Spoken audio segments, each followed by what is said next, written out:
So vandag het ons gepraat oor infrastruktuurontwikkeling, veral in die landelike konteks. Op die paneel het ons gehad Dr. Hubert Joint van Infrastruktuur Suid-Afrika, Marlies Nel Verwy van Sanral, Moshe Matloi van Transnet en Theo Bossel van Agbus.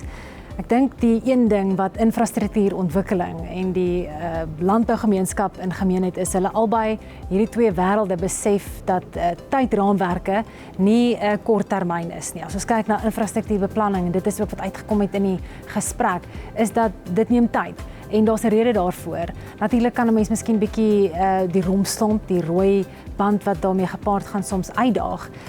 Maar dis nodig dat daar goed beplan word, goed geïmplementeer word.